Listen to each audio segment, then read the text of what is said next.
Male phone. I am sick, devastated, and don't know what to do. First time poster, so I apologize if this is rambly. To preface, I started dating David, not real name obviously, at the beginning of February. Only a few weeks after getting out of a 5-year relationship, I was nervous about getting into another one, but we clicked so well that I didn't think much more about it. I fell hard and he did too. Things have been wonderful, and we were even considering moving in together at the end of the month. All 4 roommates moved out and I can't afford the place by myself. He and I have also casually spoke about not ever wanting children, and I have never seen him behave oddly around kids in the short time I've known him, so I didn't really see any red flags there. Everything seemed to indicate he had a great head on his shoulders, and we spend almost all of our time together. Last week, I came into my room after making us some dinner, and he was obviously jerking it. He quickly shut his phone off, and I played it off like I had no idea what he was doing. Fast forward to 2 days ago, I was curious as to why he would try and hide it from me. I don't care if he watches adult videos, and curiosity got the better of me. So when his phone was unlocked and he left it on my bed, I quickly peeked through his search history.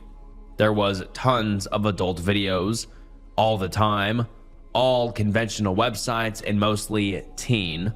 I didn't think much of that, though it does kind of gross me out, and kept scrolling, and then I saw some search terms that made my heart drop into my stomach. Predator pics, etc. have been entered around 5 times. I quickly put his phone away and panicked a bit. I had no idea what to think, but my intuition told me there was more to find. I couldn't imagine someone just randomly getting the urge to look it up. I know enough to know that these sort of interests develop over a lifetime. So last night I peeked through his photos on his iPhone and was traumatized.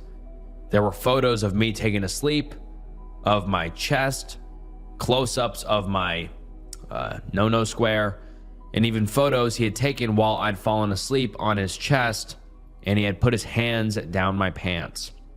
I felt weirded out and a bit violated by these photos, but it got so much infinitely worse. A bit further up in his photos, I discovered around 24 photos and GIFs of young minors engaging in suggestive positions, exposing their no-no square, and even adults engaging in horrible acts with young minors in a couple of GIFs. They all appeared to be downloaded off of the internet. I was numb. I was angry. I was devastated. I couldn't think, and I was so disturbed at what I witnessed. I've never seen illegal content involving minors in my life, and I can't get these horrible images out of my head. I scrolled pretty far up and didn't really see anything else of minors like that, but there were definitely lots of photos of girls who would definitely fall into the small teen category. I guess I'm just posting here because I have no idea what else to do. I don't know how to confront him, and I know I must separate from him immediately, but I'm terrified of involving police. Our local police are not very useful, and I don't want to get in trouble. He must have accessed these photos using my home internet. He practically already lives here as well, and was going to help me finance a new lease somewhere else. Not that that gives me any desire to stay with him, but financially, I am fucked by this. Please help, Reddit. I feel so lost. And now let's get into some of the top comments and suggestions by users. Someone says, call the police and file a police report immediately. Don't let this slide. All of the minors featured in these images do it against their own will, and many, if not all, are stolen. Their parents are looking for these poor kids. You have to do the right thing, otherwise you will never live this down. Get away from him. Then contact the police and file a report so they can investigate this. They will find out he has been downloading this stuff anyway. They do active searches and IP tracking with this sort of thing, and it will eventually lead back to you and your broadband service provider, and you will be to blame and a person of interest if you don't come forward on your own, since the bills are in your name. Even if he or you delete those images, the damage is already done. Those searches never go away, and it's only a matter of time before your broadband provider reports it to the police. If you take it upon yourself to report this, though, it will be done discreetly and you will be given the correct support. I'm sorry you have to go through such a horrific thing. Do not confront him as well, because he will delete the images and could possibly hurt you. Get away from him and to a safe place. In concerns to the photos of you, you have every reason to feel violated. You must get out and away from him as soon as you physically can. In terms of being financially fucked, reach out to your family and friends. Your priority is getting away from this guy, because for all you know, he has done this in real life. This is how it starts. You only started dating a month ago. Next time, get to know the guy a bit better before he practically moves in with you. Another user says, this must be so fucking terrifying and devastating for you. Report him.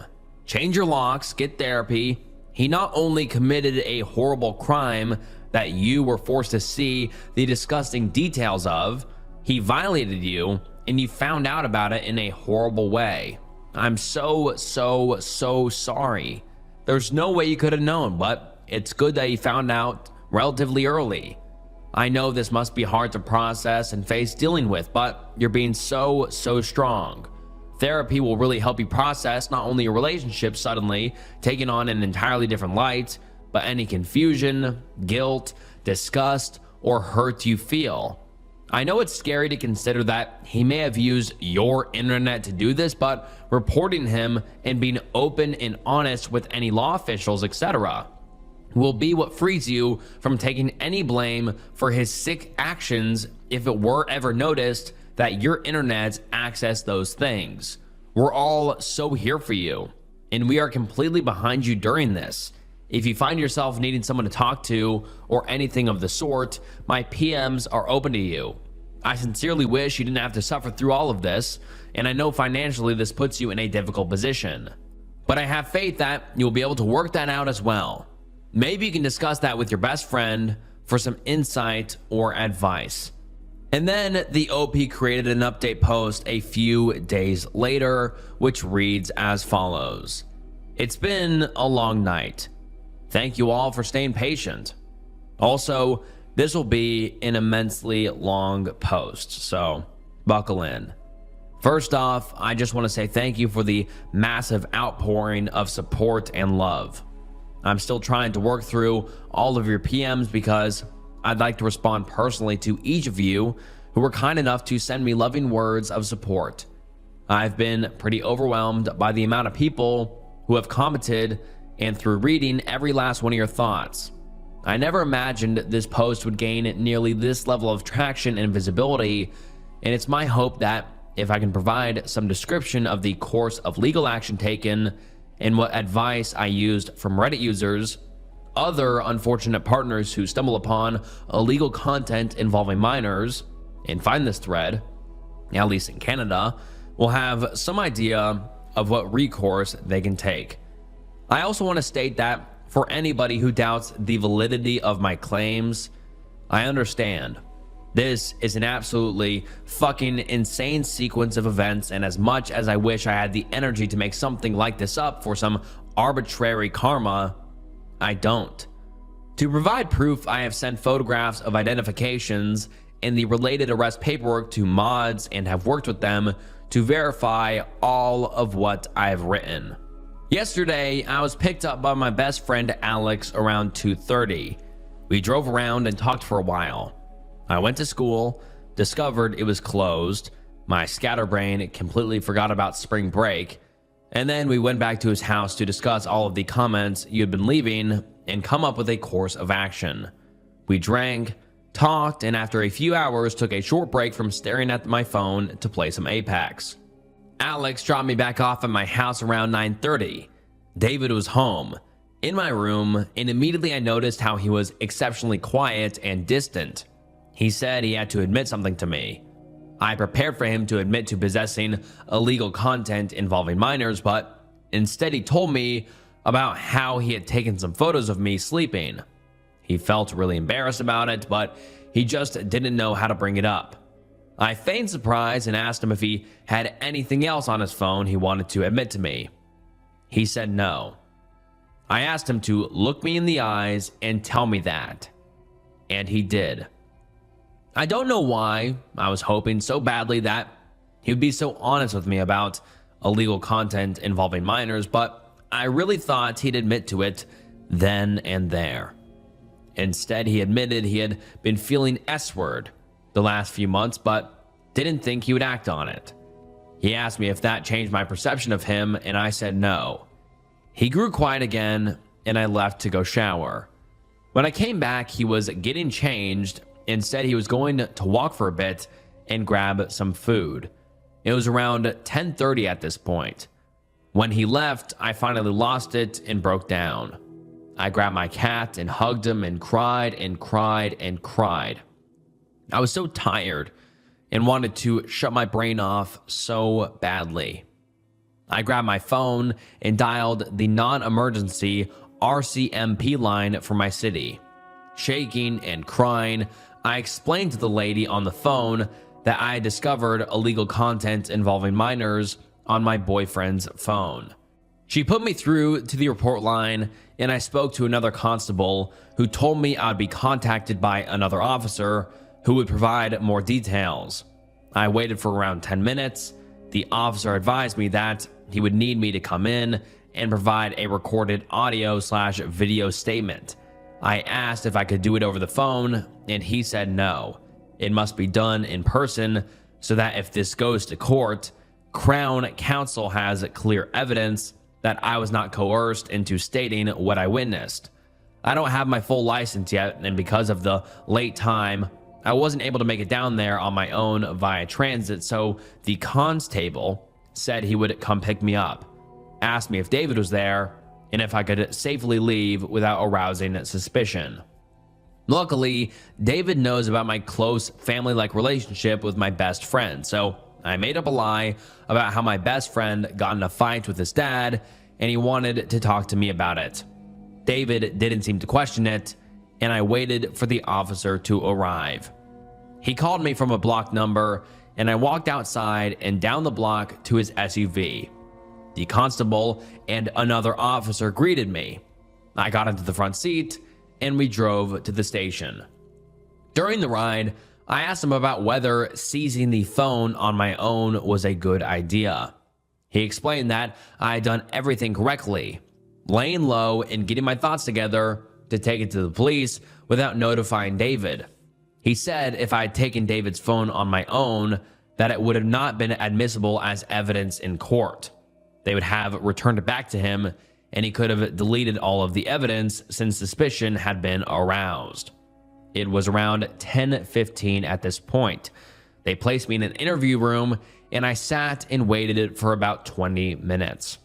The officer came back in and explained the process of the interview, that it would take some time and to be as thorough as possible with my answers. He said we could take breaks and brought me some water. He started off by asking me details about my life, where I grew up, past employment, etc. After that portion, he asked me about David, what our relationship was like, whether he was nice and kind to me, and anything else I knew about him. I told him he was sweet, that he had been nothing short of lovely in the time we'd been together, but I did express that things had been moving very quickly. He agreed. He then got me to explain how I came upon the photos in question, so I did. Then came the worst part. He asked me to go through, one at a time, the photos I explicitly remember details of seeing and describe it in very, very graphic detail. The positions of the minors, their ethnicity, any identifying characteristics such as clothing, etc. It was intense, but by the grace of God, I was able to keep my composure and not burst into tears. Mental/emotional exhaustion was fully setting in, and I was almost thankful for not having energy to bawl and provide a clear statement to the officer. He asked me if I would testify in court, and I said I would. The officer left a few times during the interview to discuss with his supervisor more questions to ask during the interview and the legalities of the seizure they would attempt. The full interview took about 3 hours, including all of the sitting and waiting. After I had been sitting for what felt like an eternity, the officer came in and explained that they felt my interview provided enough reasonable cause to seize his phone and place him under arrest. They explained how the process would go and whether I wanted a no contact agreement. I said yes initially, but the officer asked me if it'd be easier to not have one in regards to sorting out his belongings. That made sense to me, so I chose not to move forward with the no contact agreement. We got in the constable's car and drove down to my house with 2 other officers in 2 different vehicles, 3 in total. I told them I was more comfortable in a squad car than standing outside. I didn't want to face him, so they moved me to the back of the cop car. I've never felt so anxious in my life. I asked them to be mindful of my cats and not let them get outside. They promised they would make sure of that. About 15 minutes later, I saw them bringing out David in handcuffs. My heart, which had been dissolving in my stomach's acid all day, felt completely gone. I curled up in the fetal position in the back of the squad car and waited to be told I could go back inside. After another eternity, my phone had died by this point, but I know it was well past 3:30. They came back and explained he was under arrest but being released with promise to appear in court at a later date. I was told by the officer I could go back in and that they would help him find his way back to the place he'd been staying previously. The officer gave me a victim services card and a hug and instructed me to snuggle my cats tightly, that I did a brave thing, and to be well. I went back into my house, put Planet Earth on for background noise, and called my other best friend Paige, who had been keeping up with me about this since I sent her my Reddit post. We were talking for almost 45 minutes when my door burst open. It was David. He was frantic. His eyes were wide and he was hyperventilating. My jaw dropped. Officers said they would be escorting him back to his prior residence, and I was not at all mentally prepared to see him again. Paige asked me if everything was okay, and I told her David had walked through the door. I would call her back. Immediately, David came to the bed where I was sitting, dropped to his knees, and sobbed violently. He said he didn't know I would be here. He just came to grab a couple more of his belongings. He asked me what the cops had asked myself or told me. I lied and said that they said they had only told me they had suspicions of possession of illegal content involving minors. He sobbed more and loudly and said, "That isn't me, that isn't me, this isn't who I am," and cried more and more. His body was racked with sobs, and he apologized over and over again. It was immensely difficult to witness, and I wish I could have told him to get the fuck out, but I just sat there, immobilized, in shock.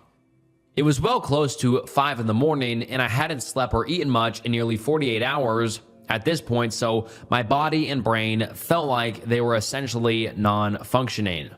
David began and said that this has been something he struggled with after developing an intense adult video addiction in his early 20s.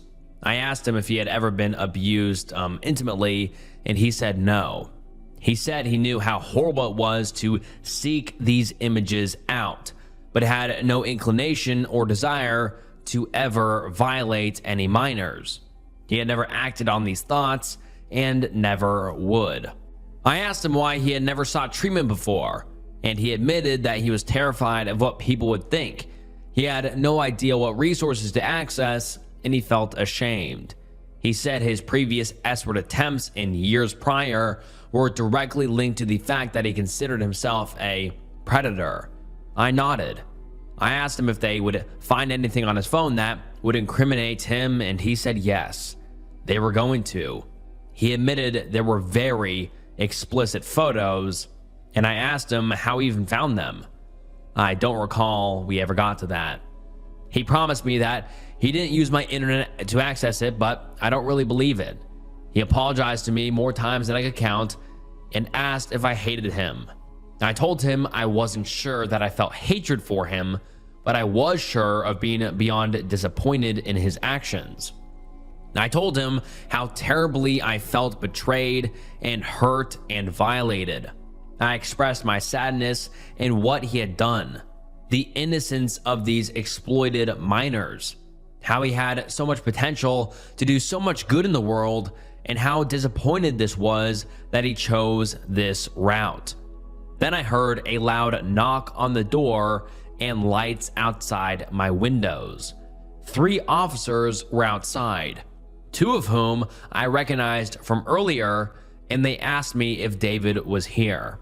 I said he was, and they said they were coming to perform a wellness check because Paige had called in. I realized I had completely forgotten to text her back and let her know I was okay. Bless her heart.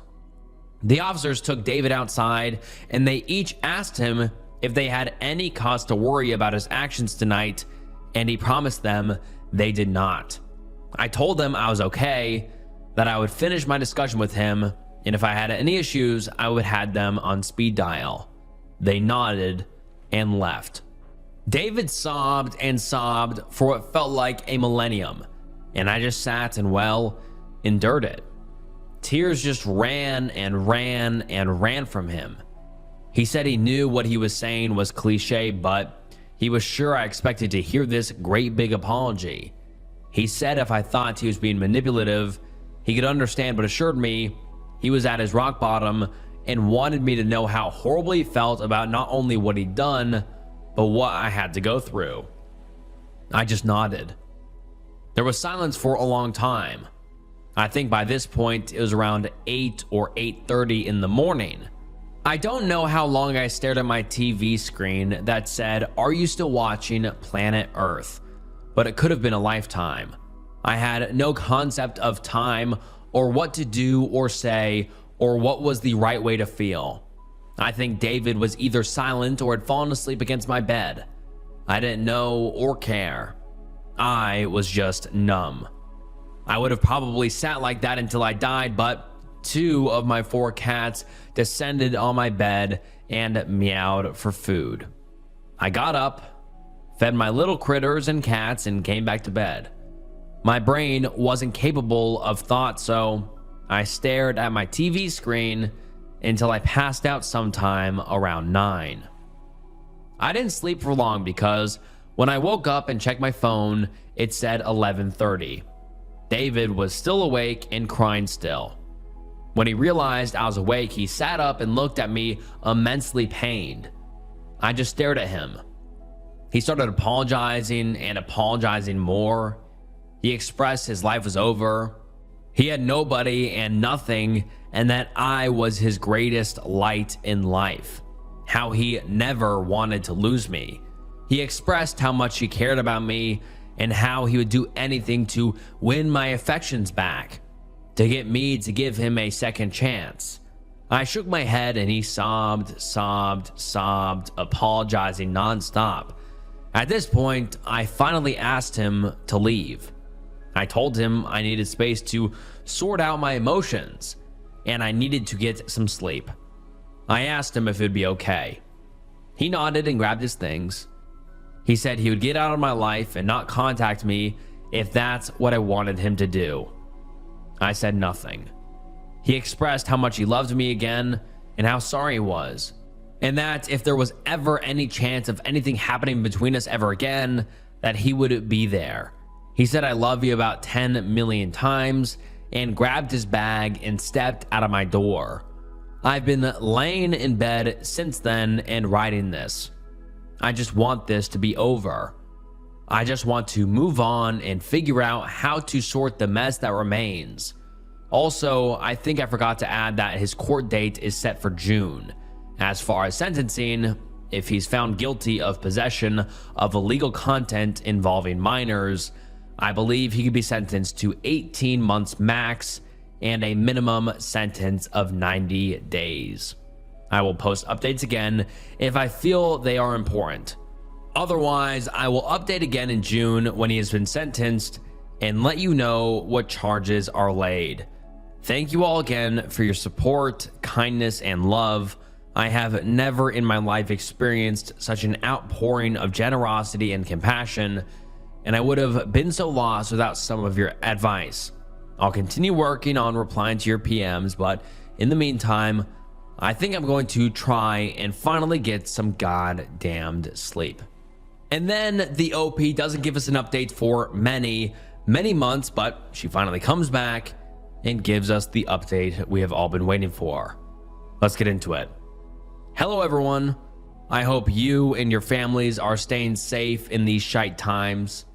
As I'm sure you're all aware, I've waited a long time to write this post. Thank you all for staying patient. A lot has happened in my life since I initially posted about what I discovered on David's phone.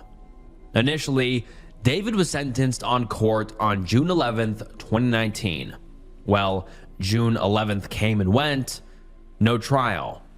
I hadn't been contacted since by the constable assigned to the case, and as much as I wanted to figure out what was going on, forgetting about David, unpacking boxes, and moving on with my life was of more importance, so I didn't try very hard to reach out to the cops. A couple of times I did, but the officer assigned to David's case never directly answered my calls, and when I left messages at the detachment where he worked, I was never called back. July, August, and September passed, and I still received no word from the police on what was happening with the charges. In late October, I was rang from an unknown number. When I answered, it was a female constable. She asked me if I would have any time that evening for her to stop by and discuss some things with me. I agreed, and she came over to my new condo unit. She told me that the old officer was no longer assigned to the case, and instead it was taken on by her. She asked me to go over some more details regarding the incident and how I discovered the photos. We talked about where I thought David might be, who I thought he might have had any personal connections to, things like that. She asked me some more details regarding the photos he took of me and asked if I wanted to press charges regarding that. I thought I already had back when I initially provided an interview back in March, so I was a little confused by this, but I, of course, said yes. I asked her why the trial hadn't happened in June and when she thought the charges might be finalized. She was unsure. Explained that the digital forensics team was unfortunately inundated with processing/investigating devices containing illegal content involving minors, and it was taking them a while to finish processing everything related to David. I expressed that the last officer was not particularly forthcoming with any updates or information, and she assured she would stay in contact with me and give me a call as soon as she had any notable new information to share. Well, that notable update came 3 days after Christmas. I remember this because I was still in the process of unpacking boxes in my new bedroom at Alex's dad's house when I got the call. She wished me a belated Merry Christmas and told me she had some not so fortunate news to share. Basically, David was not charged with a single thing. He never went to court. He was never added to a S-word offender registry. Literally nothing. I remember yelling, "What the actual fuck and why?" and also crying. Not my most contained moment, but I really can't begin to explain the frustration and anguish this news gave me. The officer was, to her credit, very empathetic and understanding. She explained that it was simply due to the way in which I discovered the photos. She explained it to me like this. Basically, in Canada, the version of the American Constitution is the Charter of Rights and Freedoms. One of these is a charter right to privacy. This is related to electronic devices as well. Since his phone was generally locked by a passcode that I didn't know, and I was essentially went on the phone without his permission while he was asleep, regardless of my initial innocent intentions, Crown Counsel deemed it was a breach of his charter right to privacy. Therefore, all of the photos I subsequently discovered were not admissible in court. And since that was essentially the only evidence that existed, the charges had to be thrown out. Not only for the illegal content involving minor charges, but also for the photos he had taken of me without my consent. I told the constable that I thought it was absolutely ridiculous, maybe some more expletives, and she actually agreed with me, but told me there was nothing more she could do. Now the case was closed. The justice system had done its job, and she gave me another number for victims' services, which I pretended to write down but didn't.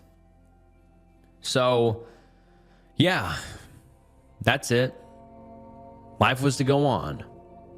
Happy fucking New Year. Some other details, mostly about me if anyone is curious. I haven't spoken to David since the beginning of May, when he called me from a payphone and decided to tell me his cat, who I had cared for over the course of a few weeks while he was in and out of homeless shelters after I kicked him out, had a blood infection. I remember telling him I was sorry and I hoped she got better soon. I didn't say anything else, and this triggered him into blowing up at me over the phone, telling me that it was obvious I only cared about his cat and I never cared about him. I ended up getting immensely pissed off that he had the audacity to raise his voice at me over something so stupid, so I hung up. At this point, any sympathy I had for him immediately went out the window, and it clicked in my head how truly, for lack of better words, fucked he was. I was really, really mad. He called me back right after, and for some reason I answered. I don't really remember what all was said then, but I do remember essentially telling him he was a disgusting predator, a manipulative sociopath, and his lack of genuine remorse for anything made me want to throw up. He tried to yell at me that I ruined his life, and I hung up the phone. For good this time. He called me back a few times, but I turned my phone off, and that was essentially the end of any contact. His mother, of all people, ended up messaging me and told me that me contacting him was really bad for his mental health. This pissed me off because not only was he the one who contacted me, but all of this he did to himself. And what of my mental health? I didn't ask for any of what he brought onto me. Not to make myself the victim here, but holy fuck. To say I have severe trust issues as a result of all of this would be an understatement. Those images are burned into my fucking brain. And now, those things, the sounds of kids laughing, crying, trigger some of the worst shit I've ever seen to flash back in my brain. I developed chronic insomnia, and my eating disorder came back in full swing.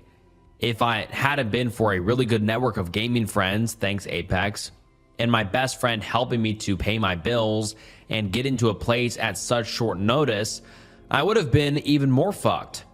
My animals are literally my family.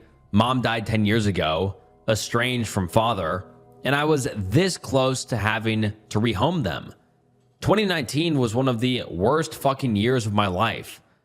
And there have been a lot of shite years, but pity party over. Was it worth it? Well, despite everything, yes, it was. I'm glad I acted and did something. I hope that the poor children involved in that material are found, are rescued, are provided with therapy and love. I hope the information I provided to police helps them rescue children in some way.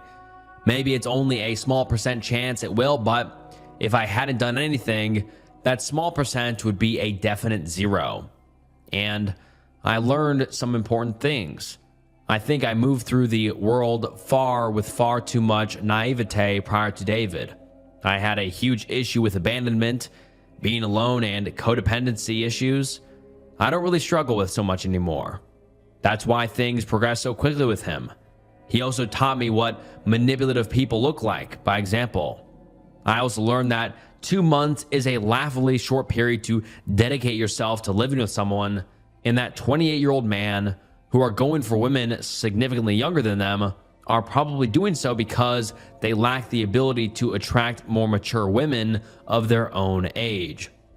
So, to the young birds reading this, take your time getting to know someone. Don't rush things even if the energy is strong at the beginning. You are more than the chemicals in your brain.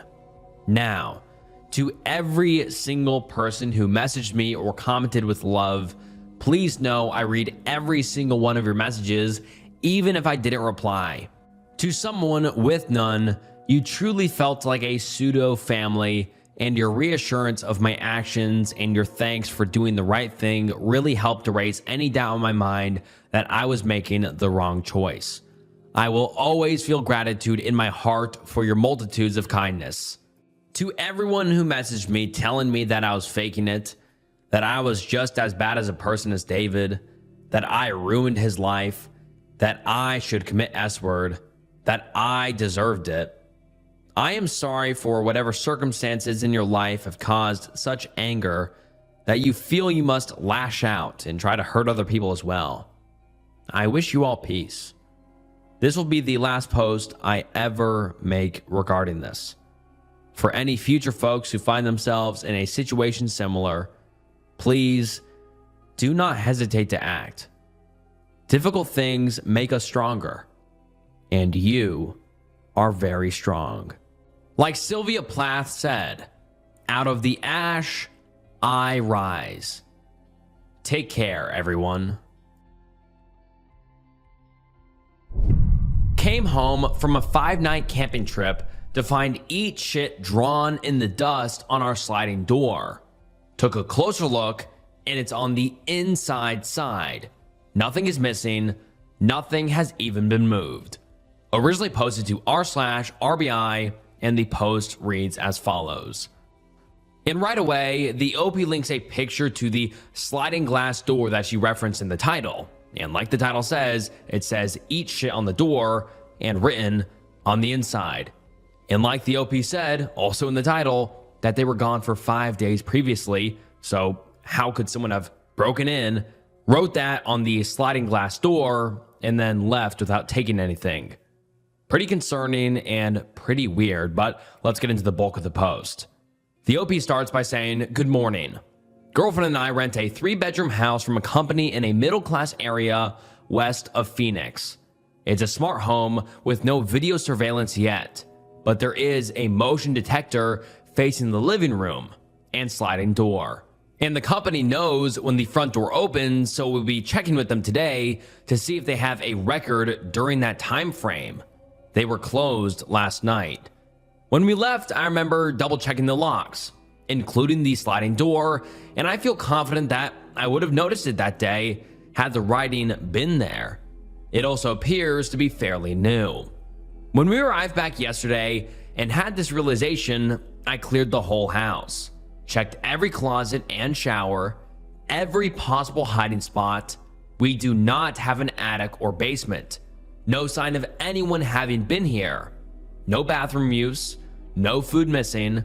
I have a lot of expensive music gear, and nothing seems to be missing or moved. It feels like no one has been here. But here's this writing on the inside. How? We have a carbon monoxide detector as well. The locks. Front door is a code lock. Automatically locks if you just leave it. But I manually locked it when we left. Sliding back door is just that standard metal clasp. and the OP actually attached a picture of it. Windows have dual clasps, all locked. The property is walled off.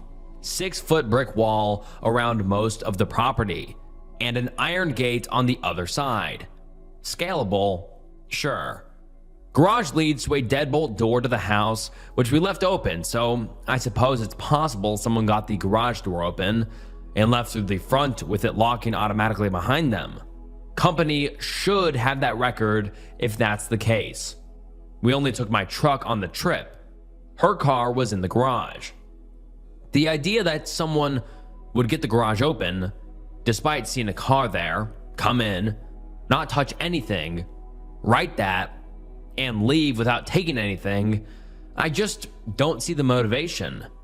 We don't have enemies here.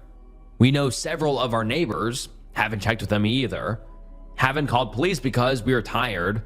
Everything seems intact and the company was closed. Want to check with them first. No, it doesn't say "and die" anywhere. I was half expecting it. I can see a joke here about how much my girlfriend hates me, and I appreciate that, but nah, she's great, but she's not a good actor. Unless being a bad actor is part of her act, she's creeped out. And let me try to eliminate myself. I draw my T's straight down, not hooked to the right like that, and I would remember writing it, and certainly remember the mildly clever use of using the same T for both. It's also just not something either of us would say, and we don't really talk like that. And we didn't have a big fight or get blackout drunk. Haven't had any visitors over recently. So that's it. It's baffling. I don't know if it's something that can be verified, but I'm not into creepypasta. This is legit. Any theories, welcome. Thanks. And then the OP provides an update about a day later saying, well, the company had no record of an entry during that window, and we actually figured out how to look at it ourselves in the app. I armed the sensor and it went off when I walked through it, so it does work. However, it was unarmed while we were gone. So the front door worked, but there was no record, so it's possible someone entered through the back. Although I did try lifting up the handle, pushing on the door as people suggested, and I could not get it to budge. I think this is a solid one. I guess we'll never know. I'm looking at camera systems. I'll update if we find out anything else. Thanks, everyone. And now let's get into some of the top comments and theories people have. Someone says, how often do you clean that glass? Could it have been there all along? And a buildup of dust and the right lighting made it stand out? And then someone replied to that saying, I'd also guess it was already there, and investigate further back, up until the last time you cleaned the glass.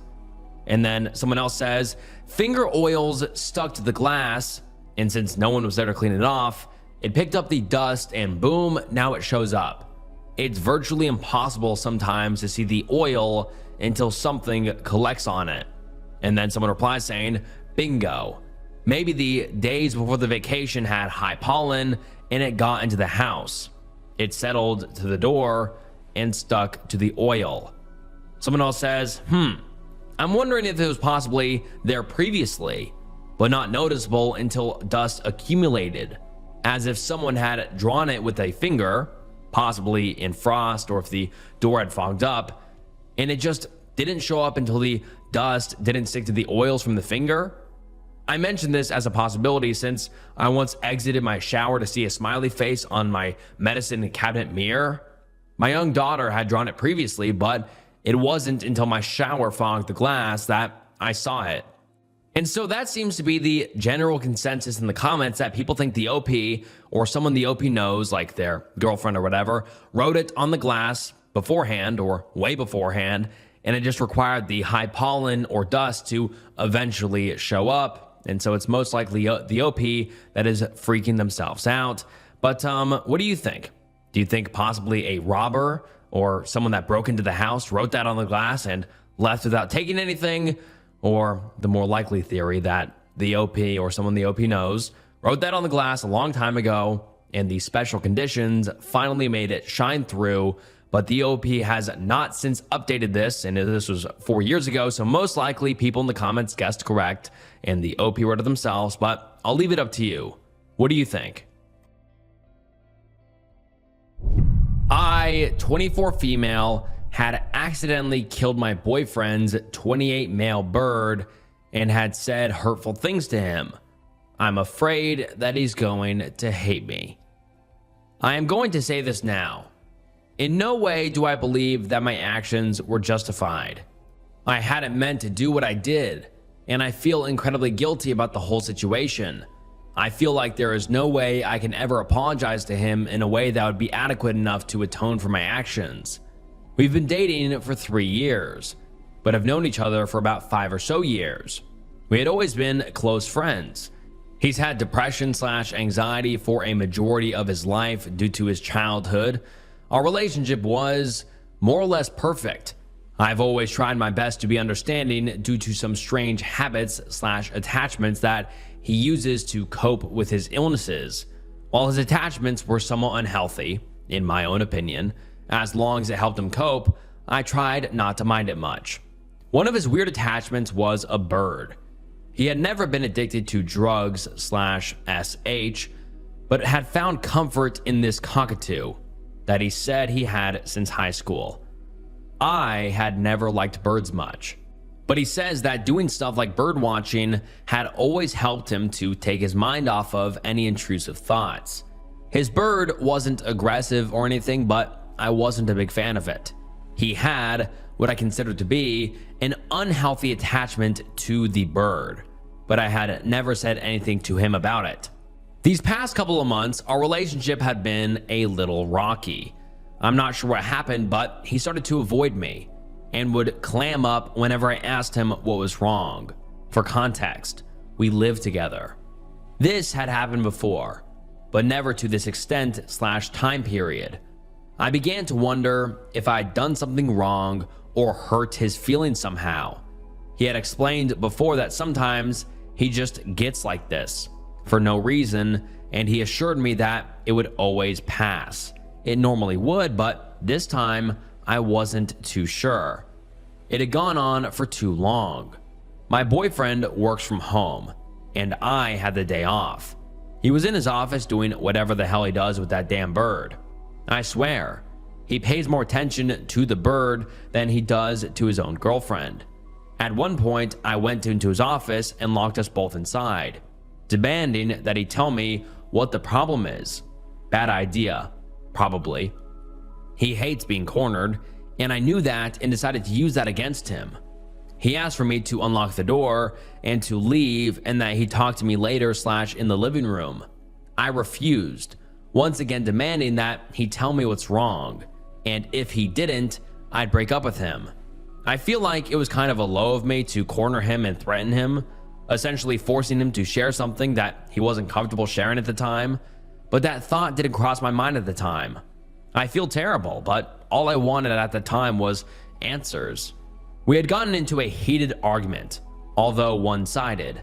Admittedly, it was just a slew of insults on my end, and then he started to clam up and the bird ended up stealing his attention once more. I just about had it with him ignoring me to pay attention to his bird, and in the heat of the moment, told him just that. I clearly remember telling him, just date the damned bird since you obviously love it more than you love me. He tried telling me that it wasn't true, but I guess I wasn't having it, and the end result was him pushing me out of the way to unlock the door and him leaving the house. I don't know where he went, but I didn't care. I went to the guest room, as we had a shared bedroom that I did not want to be in at the moment, and I remember crying my eyes out. It was around 3 in the morning and he still wasn't back. I had trouble sleeping and was worried about his well-being. During the argument, I had said some things that were based upon a few of his many insecurities, and had said some awful things to him that I didn't actually feel about him. I had tried texting him and calling him, but he had left his phone at home. His car was still there, but I have no idea where he could have gone. I had left my room with the intention of getting a snack, and then waiting for him to come home to offer an apology. The bird was usually noisy at night, but the house was almost unnervingly quiet. I didn't pay any mind to it. I was walking down the hall, it was dark, when I felt something under my foot. I heard this crunching / snapping, squishy sort of sound. Sleep deprived and groggy, it took me a while to actually realize what had happened. I moved back, felt along the walls for the light switch to the lights in the hallway. I hadn't turned it on previously because it was too bright, and I had been in the dark guest room all night. I figured that there was no hazard, but I forgot that my boyfriend was the one that put the bird in its cage every night. My boyfriend wasn't there. I felt sick, like actually, genuinely sick. The first thing I did when I realized what I had done was cry. The bird was still moving. I hadn't killed it, but I'm guessing that its spine snapped or something because it was on the floor, kind of sprawled out, struggling to move. I didn't know what to do. I ended up putting it in an empty delivery box and sticking it in the closet in the hallway. Sure, I hated the bird, but I didn't want it to die or anything, much less kill it myself. I hadn't meant to do it. And now let's get into some of the top comments. Someone says, locking him in a room and demanding information from him is abusive and controlling. I don't buy your story about the bird. If that is how it happened, you should have called an emergency vet ASAP. And then someone replied to that saying, I'm starting to not buy it either. Cockatoos are kind of tall. I'm not sure what kind of steps she was taking, but even if it was an accident, it's absolutely heinous that she stuck a living bird in a cardboard box to die and then acted like everything was fine when he texted her to take care of it. Someone else says, your story doesn't really add up unless the bird was lying quietly on its side in a darkened hallway. Not likely at all. It seems more likely you maliciously killed the poor thing. Someone else said, you are an abuser. He should hate you. You refuse to compromise with him or attempt to understand his relationship with his pet. You locked him in a room to scream abuse at him. You became so jealous of that bird, at best, you left it alone to die. You respect your boyfriend so little, you felt it's acceptable to let him believing his pet is alive. There is no way to come back from this. You need to break up immediately and get intensive therapy because you absolutely 100% have serious mental health issues to act this way. And then the OP makes a comment saying, how else was I supposed to get him to listen to me? We live together, yet I rarely see him around the house. He'd avoid me, and I don't know why. Is it wrong to want answers when he's behaving weirdly? He'd just stay cooped up in his office all day and night with the dumb bird, and I'd only see him when he left to get food. People are assuming that he'd be better off if he broke up with me. Why? I'm not an abuser, and am the only support system he has left. I technically didn't lie to him either, so... And then someone replies to that saying, you are a horrible psychopath. Maybe that's why he'd be better. Someone else replied to that saying, would you feel comfortable if he locked you in a room and demanded you to do something he wanted? Not likely. And the OP responds saying, well, I wouldn't avoid him for a month without explanation, so if it all boils down to it, it's really his own fault that his bird is dead, not mine. And then the OP also says, I will tell him eventually when he asks about it. I'm not exactly sure how to bring up the fact that I accidentally killed his bird. And someone replied to that saying, you call him right the fuck now is what you do. Someone else replied to that saying, you're hiding it from him on purpose because you know he won't stay with you if you say what happened. And the OP responds to that saying, he'll stay with me either way. He has no choice in the matter. Other than the dumb bird, he has no one else that supports him like I do. Unless he wants to die depressed and lonely, he'll stay with me. That's not my concern. I just want him to understand that it was an accident entirely. So I'm not sure why you're jumping to conclusions. Someone else comments saying, you got jealous of a bird, wanted to control his relationship with his bird, and neglected to care for it while he trusted you with it. Congrats. You need mental help. And the OP responds saying, I didn't want to control his relationship with the bird. I just felt like he was too attached to it. I felt it was unhealthy for him to be so obsessed with a bird that was going to die sooner or later, as he had it for a long time. I wasn't jealous. Is it a sin for a girl to want her boyfriend to pay attention to her? And then someone replies saying, cockatoos live for 30 plus years. They also require almost 24/7 care, and what he was doing was 100% normal for cockatoo owners. They are one of the most demanding birds for caretaking. You would know this if you talked to him about his hobby, but it doesn't seem like you care much about him in the relationship. You're more worried about him hating you than how he's going to feel about losing his bird he could have had decades more with. Edit, they actually live around 50 years. And the OP responds saying, even when he wasn't taking care of the bird, he'd do weird things like talk to it. I mean, I get why people talk to dogs, but a bird? We lived together, but I still felt like he was giving the bird more attention than he was giving his own girlfriend. And then someone replies to that saying, grow the fuck up. He loved his bird. Haven't you ever loved anything beyond yourself? People talk to their pets. How is this such a strange concept to you? Are you a sociopath, OP? You're too immature and mentally unstable to be in a relationship. I hope he realizes this and fucking runs. And then the OP gave us an update one day later. Let's get into it. I'd like to start this off with a thanks for absolutely nothing. I posted to this site for advice, but got nothing but criticism and false accusations. I figured that you guys would appreciate an update and are satisfied with the end result. He came home this morning, or later in the morning of the incident, as it had happened at 3 a.m. He came home around 8 or 9 a.m. We talked for a bit about what happened, and he seemed to be fine for the most part. He was hesitant in asking if I had fed the bird like he had asked me to. I told him no, and he asked me why. I told him that I couldn't find the bird. He gave me a weird look. I'm not even sure what kind of expression it was, more of like a grimace. And he asked me again where the bird was. And I told him the story of how I had accidentally stepped on it, and he immediately told me that it was bullshit. He told me that the bird was trained to return to his cage after sunset, and that it wouldn't just lie down in the middle of the hallway like that at 3 in the morning, much like you guys said, except I was telling the truth. I'd never seen him so upset, or angry for that matter.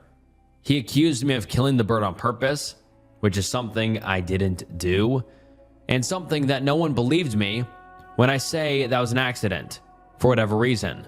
He asked me to leave the house, and I refused, as I didn't know if he was planning to SH or something if I left. He locked himself inside his office, and he won't talk to me. I fear for his well-being, and I won't be there to stop him if he tries to do anything drastic. How do I get him to listen to me? A majority of you are convinced that I killed the bird on purpose and that I'm abusive, even though that is not the case. It was an accident, and I am being misunderstood. I just don't know what to do. And now let's get into some of the top comments. Someone says, just leave him alone. Why would he listen to you or trust you when you lied to him about why you didn't feed the bird? I couldn't find it turned into, well, it's dead because I stepped on it. Leave him alone and go get the therapy you very obviously desperately need. Someone else says, poor guy, just leave. Another user comments, your relationship is toast, accident or not. He'll never look at you the same way again. He won't trust you, as this is something so traumatic for him he will never get over. You should just leave as he says. That's the best thing for both of you. No good can come from sticking around. And that is the last update we have ever received from the OP. My wife fell deep into conspiracy theories and online hate groups. Is there any saving our marriage? I, 36M, have been married to my wife, 34 female, for 6 years. We have a 4-year-old daughter, and I really don't want a divorce, but I'm starting to feel like I've run out of options. When we first met, my wife was a kind, brilliant, and outgoing person. Over the past few years, she's changed in ways that really scare me. She's become very involved in online conspiracy spaces and online hate groups, and now spends hours every day scrolling and arguing online. It's like she's living in a different reality. She hasn't held a stable job in about 3 years. She'll take on part-time work but ends up quitting or getting fired after a few months. Meanwhile, I've become the sole provider and have also taken on most of the parenting. Our daughter loves her mom, but my wife often seems distracted or disengaged, and it breaks my heart to see that. Another issue is she has become more racist over time. It started as an obsessive dislike of a certain celebrity, but it's turned into outright racist comments, particularly toward women of color. She's lost several relationships because of it, and even her family has started to distance themselves. They still check in on me and our daughter, but they've made it clear they don't know how to reach her anymore. I've begged her to try therapy. She actually did for a few months. And for a little while, I saw glimpses of the person she used to be. But she quit, and everything went back to the way it was. I'm emotionally exhausted and worried about the environment our daughter is growing up in. I don't want her picking up these beliefs or thinking this level of disconnection is normal. That said, I'm also terrified of what divorce might do to her. I always believed in trying everything before walking away, and I don't want to feel like I gave up too soon. That's why I'm thinking about asking my wife to go to couples therapy. Maybe she'd be more open to it since it won't be just her. My question is, how do I even bring this up? Would it be wrong to tell her that I'm considering divorce if she refuses? I don't want it to sound like a threat. I just want her to understand how serious things have gotten. I love her and want to believe there's still a way forward, but I can't keep doing this by myself. If anyone has been in a similar situation with a partner who's fallen deep into conspiracies or become resistant to therapy, how did he approach it? I really want to try everything I can before making such a painful decision. And now let's get into some of the top comments. Someone says, threatening divorce to force her into couples counseling is not the appropriate route. For couples counseling to work, both people need to be open and willing to do the work. Approach couples counseling as a team effort. It's something that could help you both better communicate and work together. Couples counseling doesn't solve relationship issues, but it can give you the tools to tackle the issues together. The rabbit hole of conspiracies is difficult to pull someone out of. It's almost like an addiction, and you can't force someone out of an addiction if they don't want to give it up. Consider counseling for yourself as well. It may help you navigate this situation. And the OP responds to this and says, I feel like I don't even know how to talk to her anymore. She rants at me about things, but I haven't had a good conversation with her for the longest time. I appreciate what you said about getting counseling for myself. I've honestly been so overwhelmed. Someone else says, you faced what I did with my brother. Unfortunately, the main problem with all things conspiratorial is the cult members are programmed to reject absolutely everything that refutes their positions.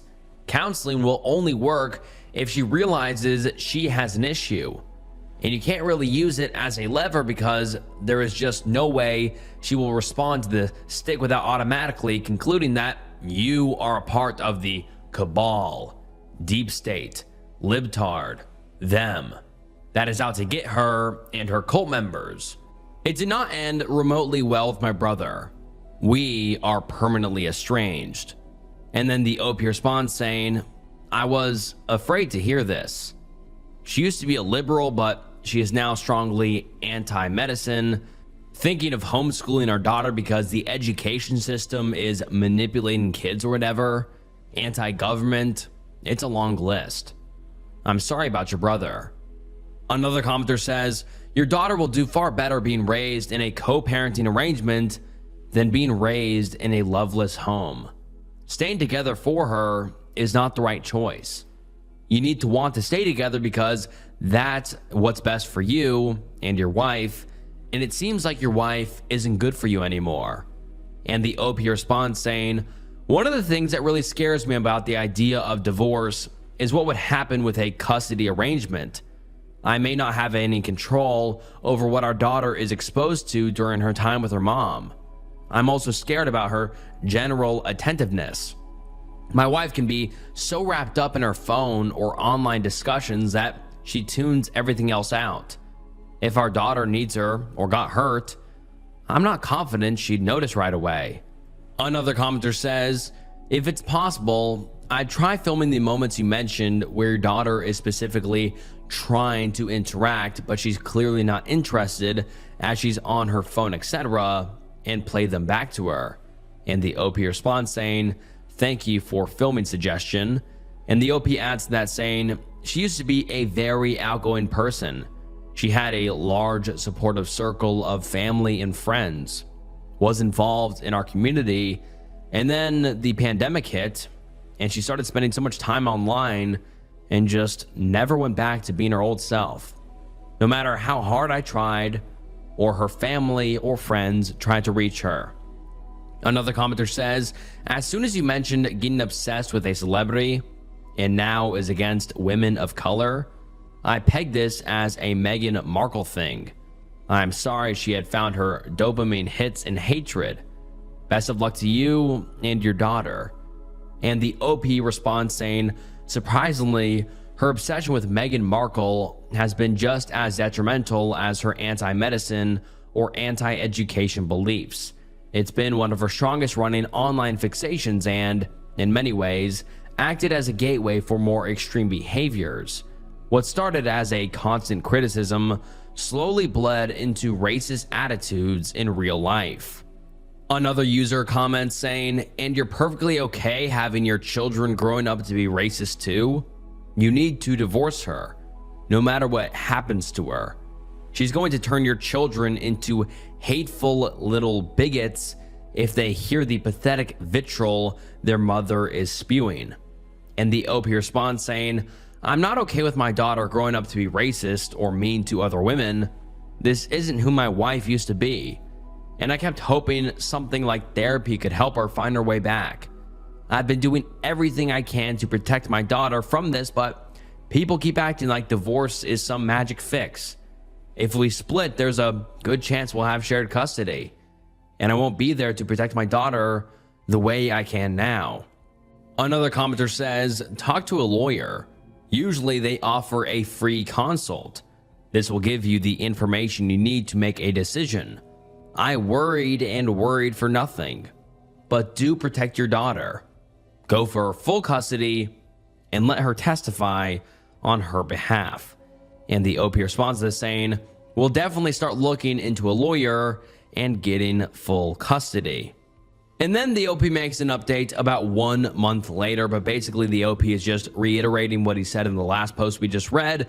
And so let's skip towards his next post, which was 4 months later, and let's get into it. I'll try to keep this update short. I wanted to say thank you to everyone who took the time to comment and message me. Some of you helped me accept the reality I've been avoiding for a long time.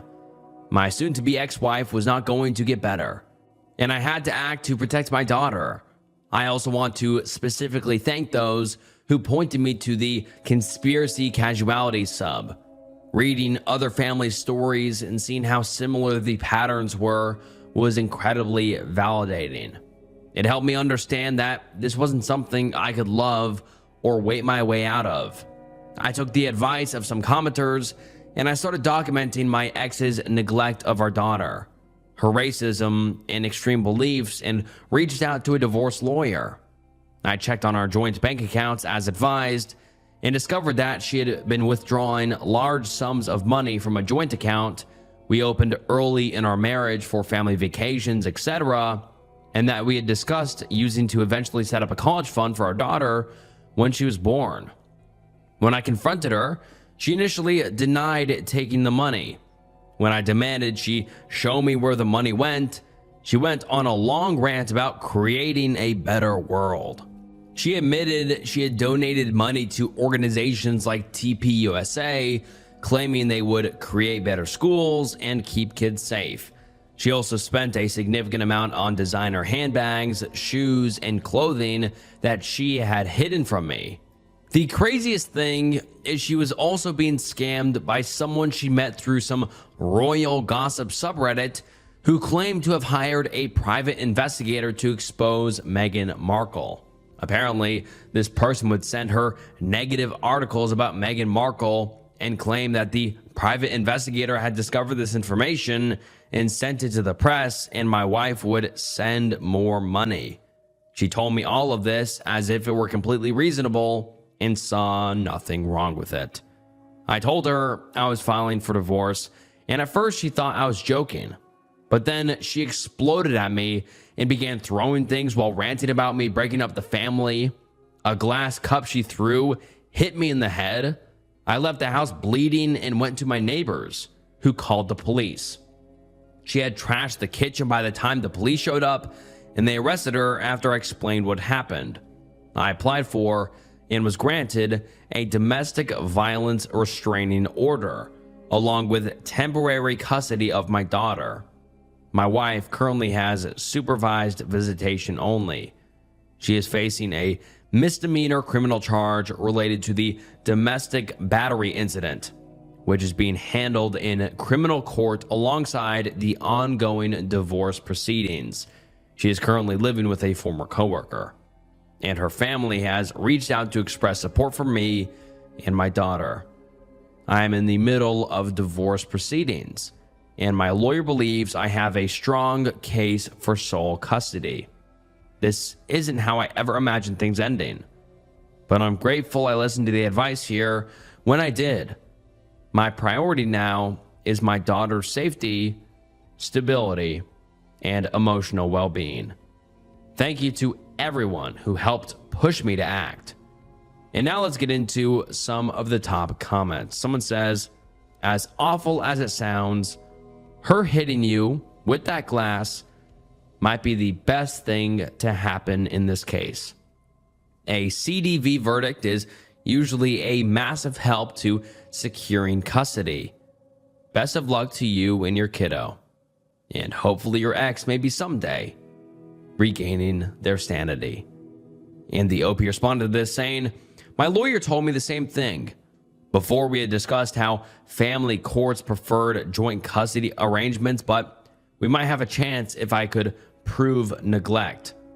Her hitting me with the glass and acting unhinged in front of the police really increased those chances. I'm just glad my daughter wasn't around when all this happened. I'll be going to therapy when the divorce is settled. I'm currently just focused on making sure my daughter is okay. Thank you for the concern. And then the OP clarifies saying she is facing a criminal case which is separate from our divorce proceedings. I'm sorry if that was confusing. And that is the last update we have received from the OP. And this was only posted about a month ago, so he could definitely come back with some updates about the legal proceedings or what happened. But for now, we are in the dark, but I really hope that the OP and his daughter are safe. My parents have joined some new age religion and intend to move me to a compound against my will. What can I do to get the hell out of here? So I really don't know how to start this, so I'll just get right into it. My mom and stepdad are really into new age science and beliefs.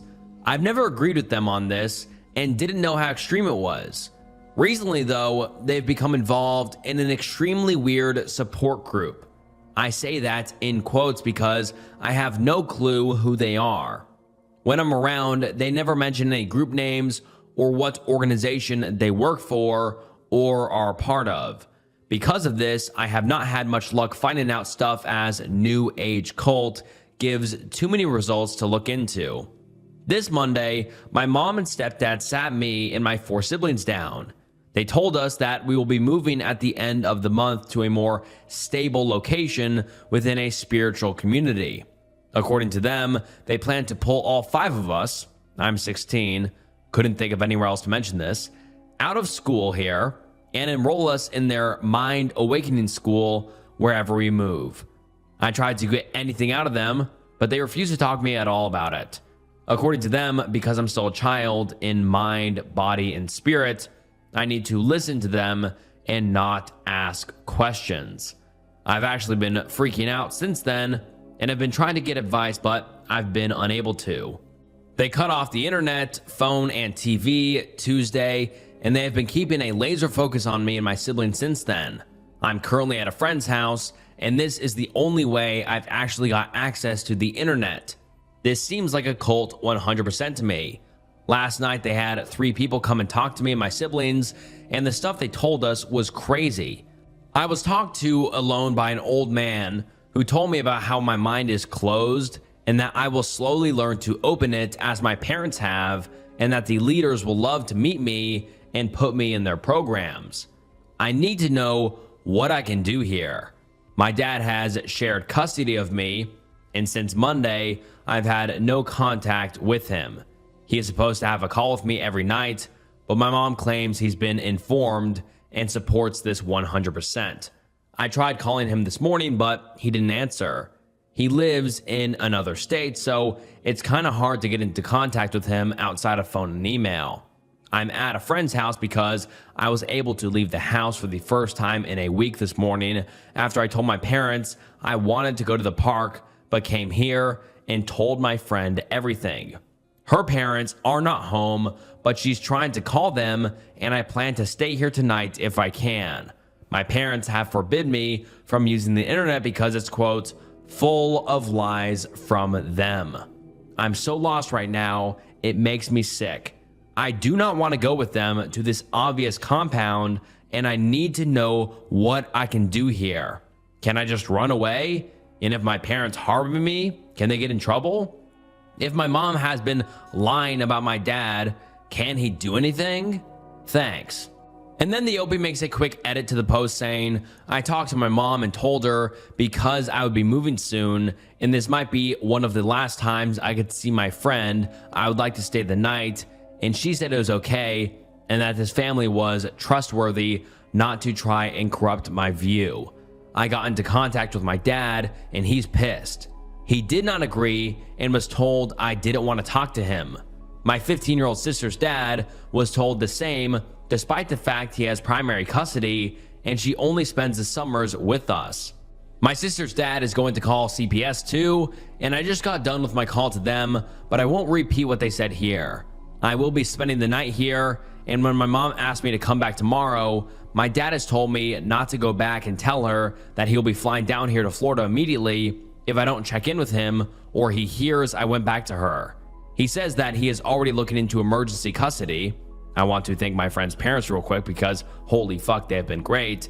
They both have been great and are working with my dad right now to help me. I also will be going and buying a burner phone tomorrow and withdrawing all my money from my bank. My dad says he will handle getting my stuff from my mom when the time comes. Thanks guys for the advice. And then the OP makes an edit about 1 month later. Let's get into it.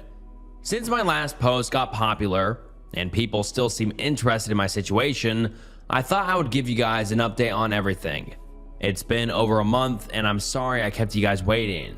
Things were pretty crazy, and my therapist said it probably wasn't the best idea to rant about it online until I felt ready. Well, now that I'm settled down a bit, I feel like it might be good to get this off my chest anyway.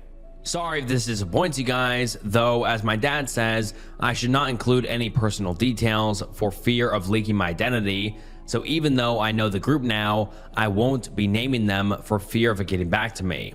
So after I stayed the night with my friend's family, my mom and stepdad tried to get me to come back home immediately. My dad said not to go, so I somehow convinced my mom to let me stay the rest of this day and I would come home that night. This plan didn't work out very well, as my sister's dad called the police to report that he couldn't contact my sister and was afraid she was kidnapped.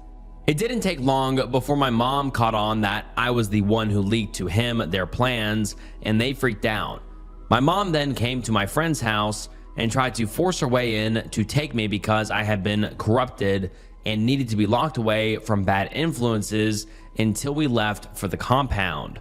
My friend's parents called the police, and I called my dad, and he got to talk to my mom. I'll leave it short and say this was a nightmare situation that almost ended up with my mom being charged with trespassing. My mom and dad argued on the phone for over 3 hours outside of my friend's house.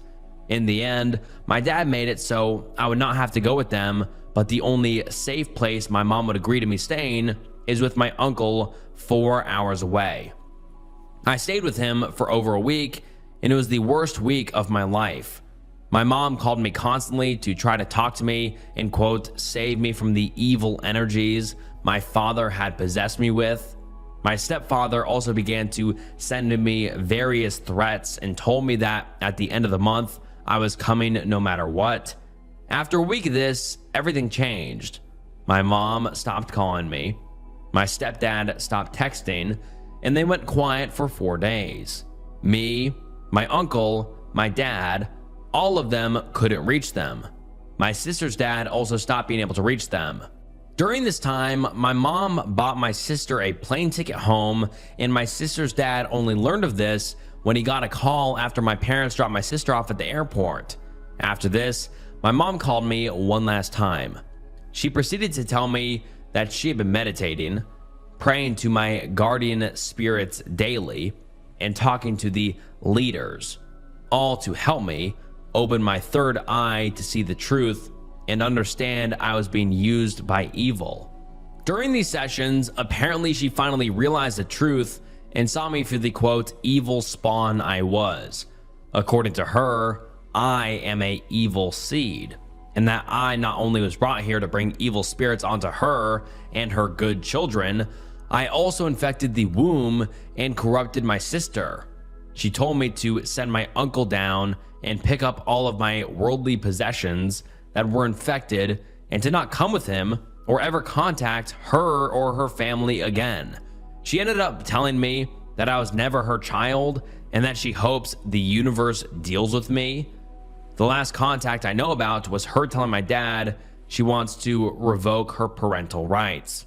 At the end of last month, they moved to the compound with my 3 step-siblings. I moved out to live with my dad and have been in therapy since then. Things are still pretty raw right now, and I really don't feel like getting into the emotions I feel towards this, but I feel like at least updating this may be a start. Thank you for everyone who gave advice and sent me messages on here offering help. I really do appreciate it. People acting strange at my door. Originally posted to r/RBI, and the post reads as follows. At around 8:15 in the morning, my doorbell rang. Pretty early to be ringing a doorbell, and I wasn't expecting anyone, so I walked quietly to the peephole and looked. There was a man in a hoodie, in a baseball cap, walking around on my porch. I watched him for a little bit, and then he rang the bell again. I went over to the front door and peeked out. There was a pickup truck parked across the end of my driveway, blocking it. My car was parked in the driveway. That struck me as super weird, to not park along the curb but blocking my driveway like I couldn't leave if I wanted to. I go back to the peephole and watch, and I see another man, also in a hoodie and baseball cap, poke his head out from around the corner of my walkway and then quickly go back behind the wall where I can't see him from the door. Now I'm really freaked out. They stayed for the next 15 minutes, ringing my bell 5 times. The first man pacing the porch and looking at his phone, and the other man staying hidden around the corner the whole time. I called the police, but they didn't come until a little after they left. I am armed. I have no idea what they wanted.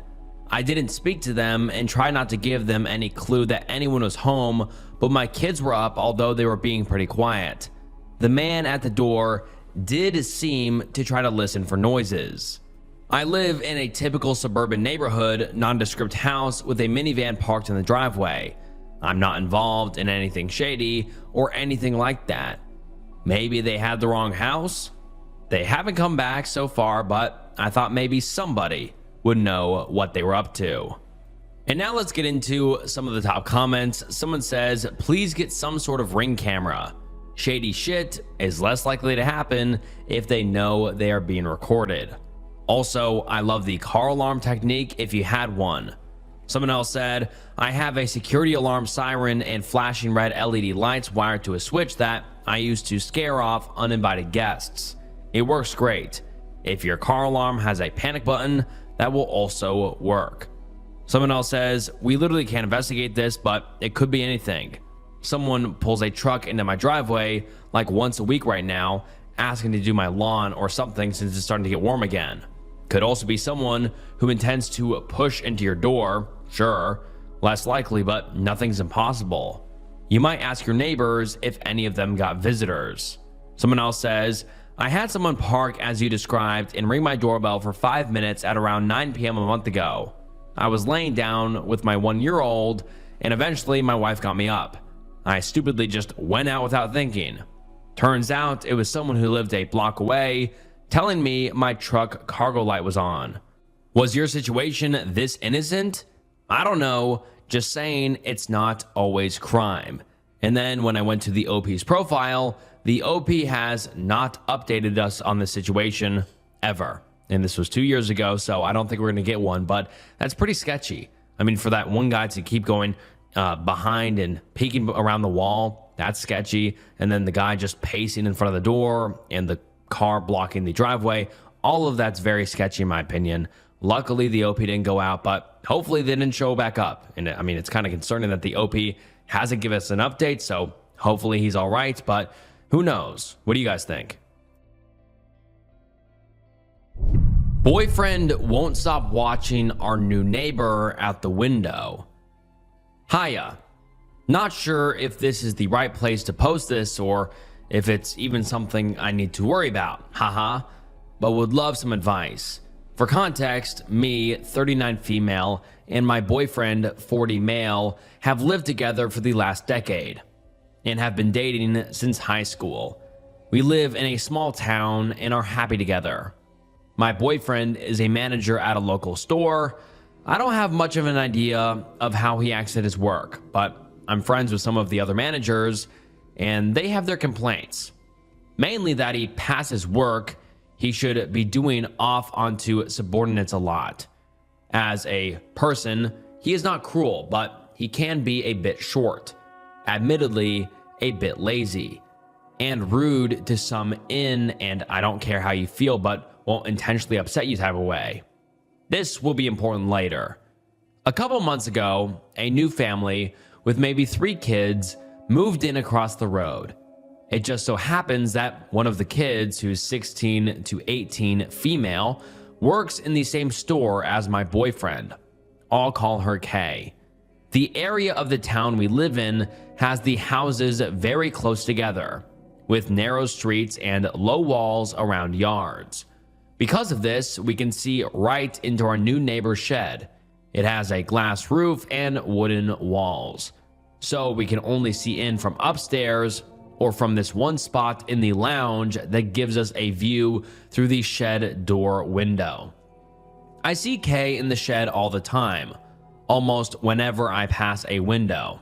I don't look for her, and I just don't stop to watch her. It's just easy to notice.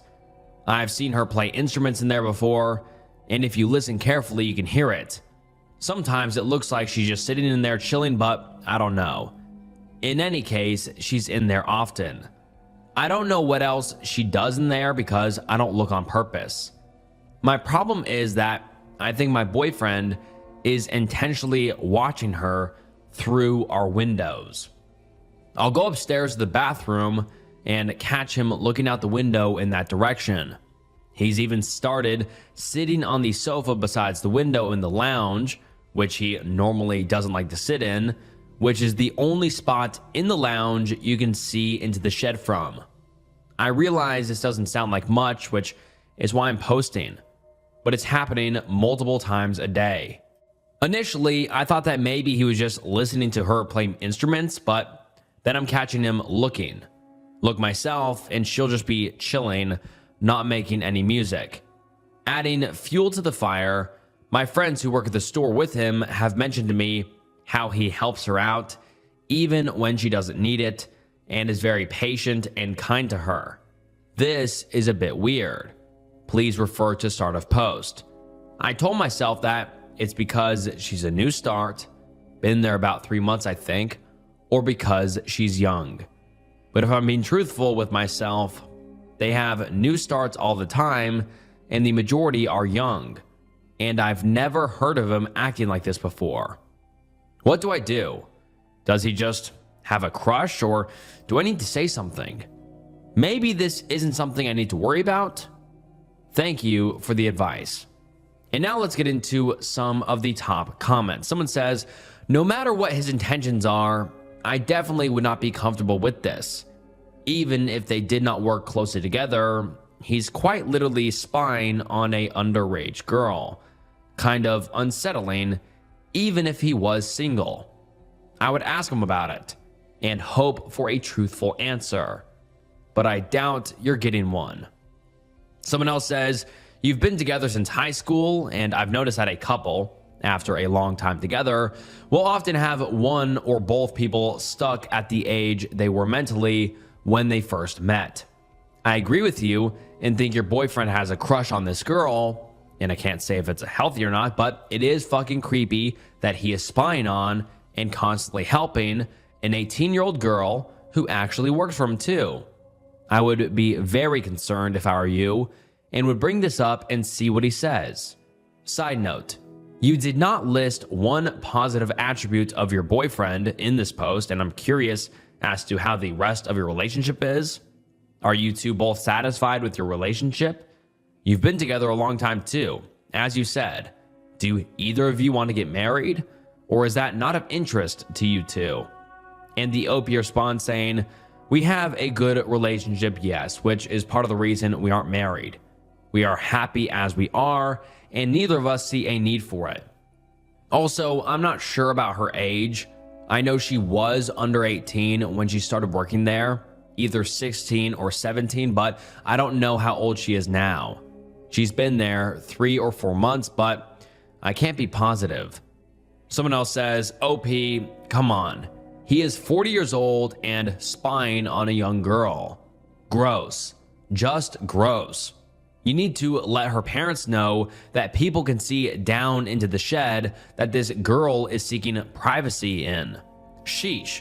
Put yourself in her shoes at that age. How on earth would you feel?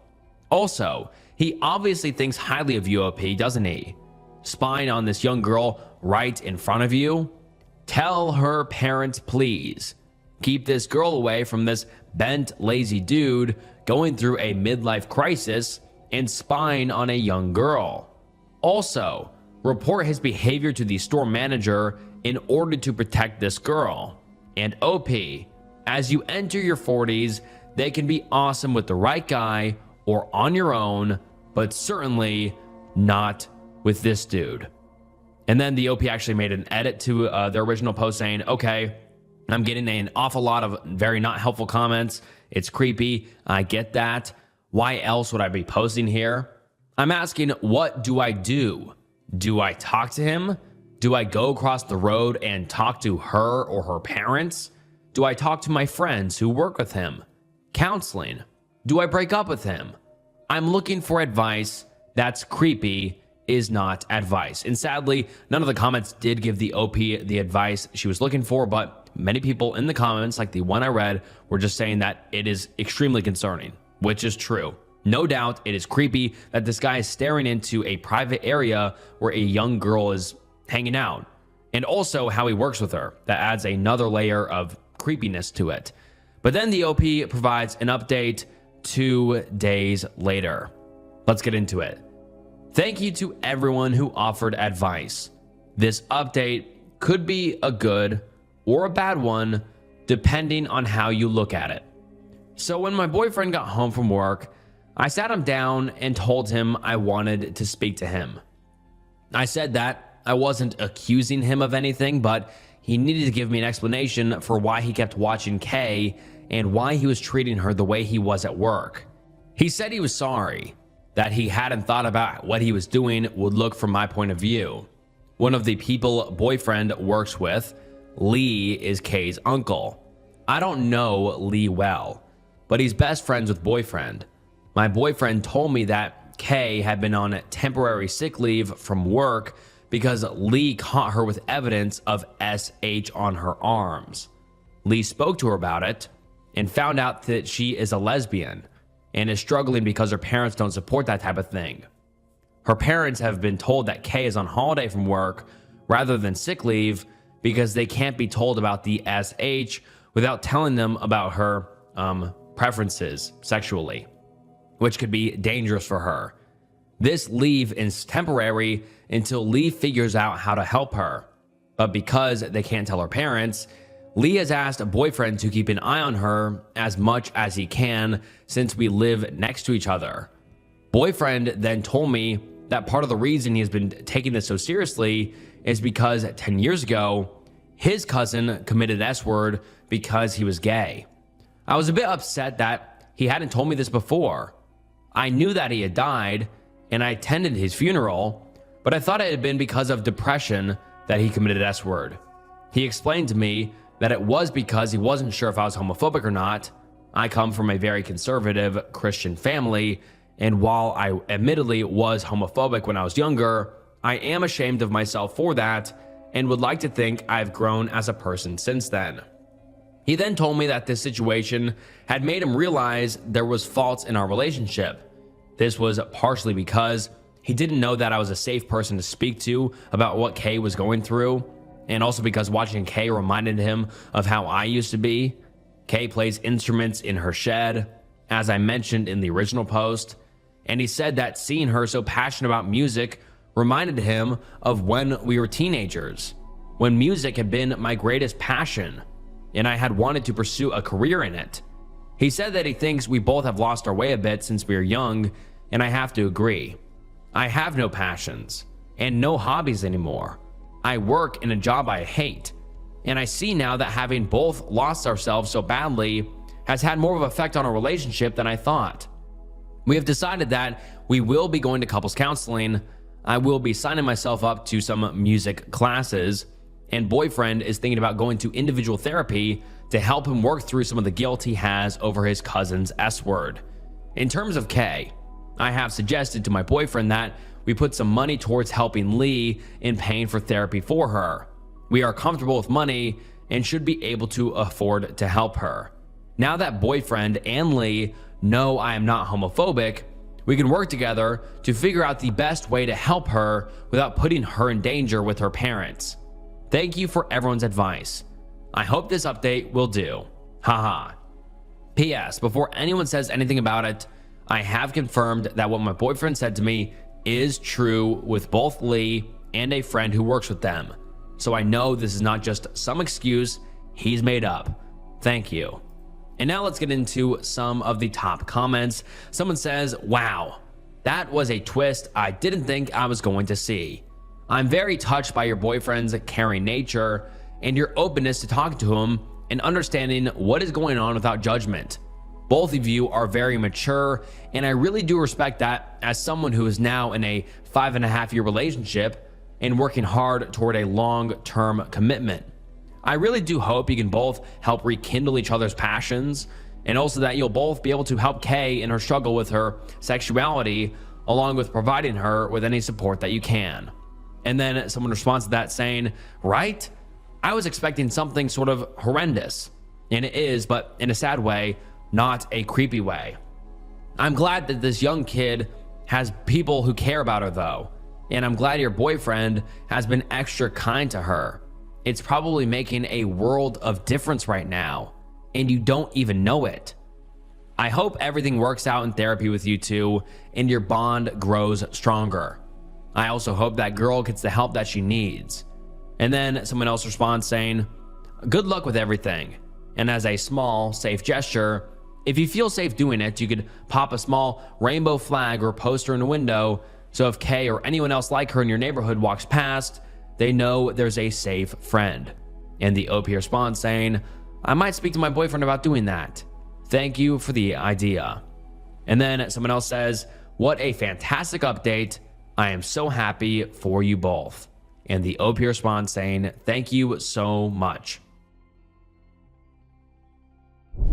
OP's mom goes to Mexico to meet her long-distance boyfriend and goes missing. "Please, I really need help. I haven't heard of my mom in 14 hours and she's by herself in Mexico. Something is very, very wrong. Hi everyone. I have never posted on a subreddit before, so I'm unsure how to start, but I really need help on how to proceed right now. I will attempt to be straight to the point. My mom went to Mexico City exactly 8 days ago to meet up with this guy she's been chatting with online for roughly 3 months. I couldn't go because my passport process wasn't complete and she couldn't hold on for a few weeks, so she decided to go by herself. I had her location tracked and told her to be sure to ask for Wi-Fi whenever she went. I urged her to be careful as hell. She left the hotel she was staying in by herself in Mexico City last Tuesday and went to Veracruz with this guy to stay in a different hotel together. She FaceTimed me daily and 85% of the time had connection because of Wi-Fi or local coverage. Fast forward to last night. She's back near Mexico City in a place called Tizayuca and says she's going to eat with him and other people she just met basically. 2 hours later, she FaceTimes me and she's flat out drunk and shows me something weird on the floor that I could not make out, and they're yelling back and forth at each other. She claims that they don't want her to talk to me and only focus on me, and she begs me to push the flight up from Sunday to tomorrow, so I did that. He insults her repeatedly and then insults me on the phone, and then she insults him back. He keeps pushing her and cornering her and launches a punch/hit at her face and grabs her phone and it goes flying across the room. The 2 other people are simply sitting at the table and laughing it off, and she grabs her phone and exits the house, but I'm telling her not to or the connection will be lost. She doesn't hear me and she's yelling in the street asking for someone to call the police in Spanish. I'm just sitting on the call trying to figure out what the fuck is happening, and I tell her to calm down, but she's not paying attention to me. The call drops and I haven't heard of her since. None of my messages have been delivering since 1 a.m. yesterday morning. If she went back in the house, surely the Wi-Fi would have reconnected and they would have delivered. They haven't, and I am incredibly worried. Her location has also dropped off the map, and Google location claims she was last seen over 36 hours ago. Find My iPhone won't play a sound unless there's connection, and there hasn't been for also 36 plus hours. I've tried a million times to reach her. Nope. I told my mom that in case anything happens, she can repeatedly press the side button for an emergency call, but that didn't go through her mind. The behavior in that house was extremely off based on the call. The energy just didn't feel right from the start. I called 911 right after the call dropped, and they connected me with another place where they connected me with another place. Sadly, I don't have the address or even a street name to provide because this was a grid neighborhood in a rundown part miles outside of Mexico City in a town called Tizayuca. I contacted 911 again, but dead end. I keep reaching higher levels of assistance now. I know the guy's name, number, Facebook, and have a photo of his ID for safety reasons, so I know who exactly he is, but there's no address on the ID. My mom doesn't know when the flight leaves for Tuesday. She only asked me to reschedule it ASAP. I did, but she won't be able to see any Delta notifications since her phone has been unreachable for a while now. She has no idea when the new flight is set to leave. I postponed it for Thursday now in case she's found within the next day. My question is, what now? I'm a 19-year-old guy in New York, by the way. I've never been to Mexico and wouldn't know how anything works. My Spanish is generally shitty, speaking-wise, but I understand it perfectly. There's too many scenarios that are racing through my head. Please, if someone can give me advice on what to do next. And then the OP gives us an update, saying, I did contact the embassy and they were very, very helpful. Asked me for a lot of info, and they got a hold of the police near the town she was in after a few hours. They called me just now and claim that my mom and that guy left the house a few minutes after everything happened, and he, quote, drove her to the airport. The police and others on the four-way call questioned this because they were all drinking. They told me they'll contact back in 15 minutes because they want to confirm the plates to the car or something. I'm happy the woman who spoke with the officer said some small tip, but it adds more questions in my head because that's them alone in one car. And then the OP makes a second update saying, the team of 2 people and the officer on the phone who've been helping me most of the way told me they have the car's plate numbers because of a CCTV screenshot and put a tab on it so they can be on the lookout for it. They also are contacting all the nearby hotels in Mexico City and are looking for either her or his name at check-ins, I believe. But he explained to me it's now a waiting game and have to hope that news shows up at this point.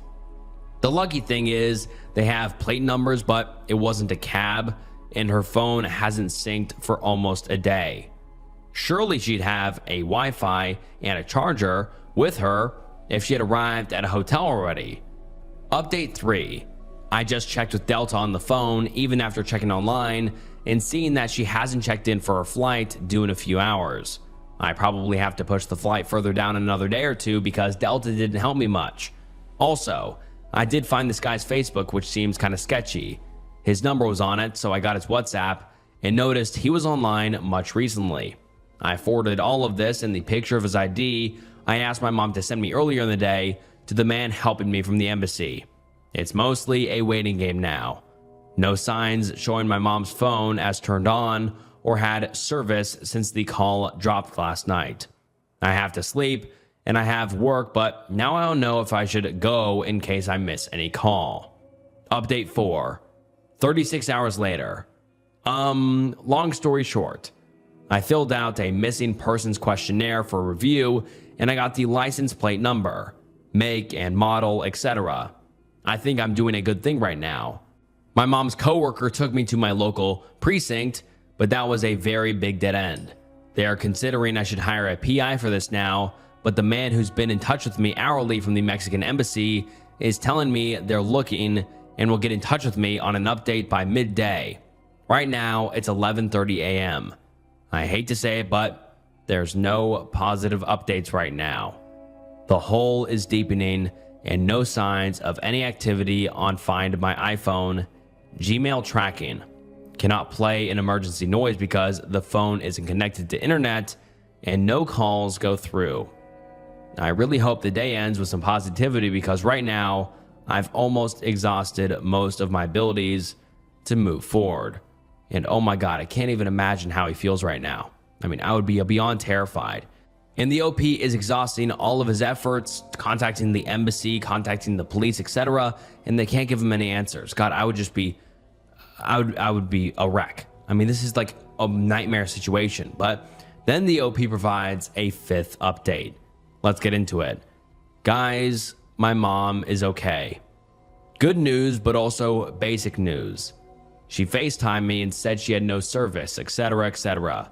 The embassy personnel were in the house as well as the officers checking once again and found her in the same spot she was in 2 days ago. They interviewed her privately and pressured her to spill whatever truth there was, but she stuck with the idea that it was a drunk fight and a misunderstanding, but I'm not happy one bit. They questioned why does she have connection now, but she didn't yesterday, and she couldn't even respond to that. I'm honestly so exhausted with her and even her coworker and I spoke about the fact that she needs to grow up because she still insists on her flight departing on Sunday. I'm not sure how to feel with her staying over there for the original 5 extra days, and if I have now canceled my report and something does happen within the next 5 days, it's going to look like I'm just a crying wolf. This was exhausting, and I don't think she understands the amount of stress she put people in, but she insisted she's fine. She told me she's fine. I keep trying to convince her, and even made up an excuse that I can't switch the flight anymore or I'll have to pay out-of-pocket money, and it's like she doesn't seem to care. She told me she wants to come home and just forget everything ever happened, as well as this guy, and I'm not convinced that's going to be the case, and it annoys me because I know what I saw. I'm just happy she's okay, I guess. Everything seems to be okay. Officers took a photo of her for verification, even made her show her body to make sure there's no bruising, etc. And I even had to speak to them in Spanish, which somehow my Spanish sounded fluent for once. By the way, my mom is Mexican, so she communicated with them perfectly, but she doesn't know any direct family there since she's been in the US for the past 20 plus years. Final few notes. I just want to say thank you for everyone investing so much time and help into this. I used Reddit as a last resort after a few hours, and it ended up giving me multiple ideas that turned out to be so useful.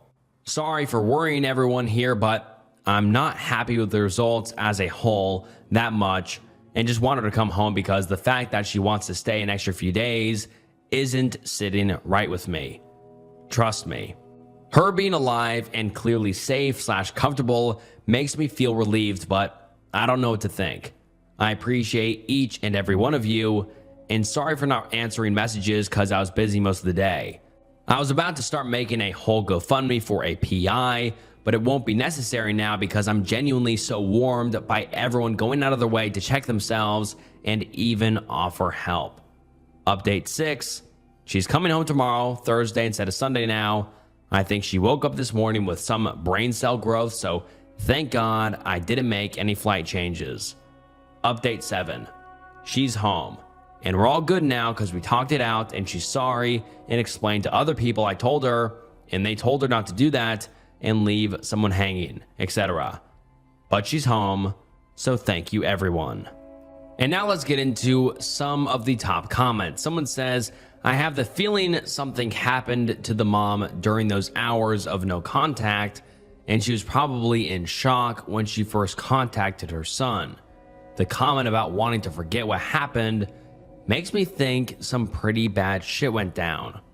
Really though, this woman is extremely fortunate her son sounded the alarm, because otherwise, with no one to miss her or notice her disappearance, she could have easily ended up dead. And someone replies to that saying, I am sadly sliding this way too. I am Mexican, and I wouldn't go by myself to this town in the middle of nowhere. Hell, last time we visited, I didn't let my husband go to the store alone in some of the towns we visited, 1 block away. Crimes against women are higher in small towns, and the police are usually unhelpful. I was honestly expecting the worst out of this story. And then someone else replies saying, absolutely. I think that her sticking to the drunk fight story is because she was threatened into it, or they would hurt her son. The fact that he was up and down for 5 days and he didn't contact him till after it is super sketchy. Edit. Also, the fact that she doesn't care about the cost, she just wants to go home, says something. And then someone else comments saying, I would bet hard cash that she got herself mixed up in the drug trade somehow. Another user comments saying she was probably drugged and very nearly trafficked, but they dumped her when embassy and cops came sniffing around. Another person says, gosh, I felt like I was watching Dateline reading this. I was fully expecting the update to be that she was never found.